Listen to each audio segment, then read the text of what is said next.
Gubernur Sumatera Selatan Herman Deru turut menanggapi aksi penggalangan dana oleh atlet dan pelatih Platda PON Sumsel di kawasan Simpang 5 DPRD Sumsel Jumat siang. Deru pun mendapat informasi bahwasanya ada oknum atlet hingga pelatih yang demo di jalanan, yang justru membuat hal tersebut menjadi kali pertama terjadi sejarah di Indonesia, di mana seorang patriot olahraga melakukan tindakan tersebut. Gubernur Sumsel Herman Deru pun mengakui perihal tuntutan atlet yang meminta pihak KONI memenuhi permintaan alat para atlet nyatanya sudah dikomunikasikan dan tidak ada permasalahan. Bahkan pendanaannya sudah ada dan memang sedang diproses saja.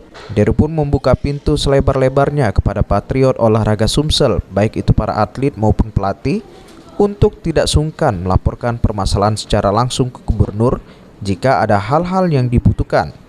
Sehingga hal-hal yang tidak perlu dilakukan, salah satunya kejadian yang sudah terjadi dengan turun ke jalan, tidak kembali terulang. Aksi demo kemarin para atlet Pak Gub, gimana Pak Gub? Kalau dari Pemprov sih nggak ada masalah lagi kepada KONI, tetapi kan beberapa alat itu kemungkinan kan ada yang custom kan peralatan itu, mungkin ketua KONI akan menyerahkannya secara bersamaan gitu. Nggak ada masalah karena keuangannya ada.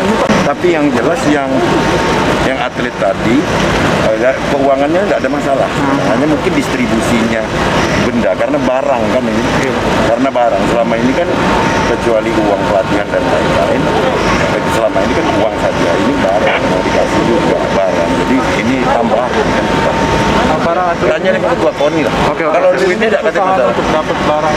Dia kebanyakan barang kita kan punya PB Pak, pengurusan PB, jadi mereka ketakutan untuk minjem barang itu.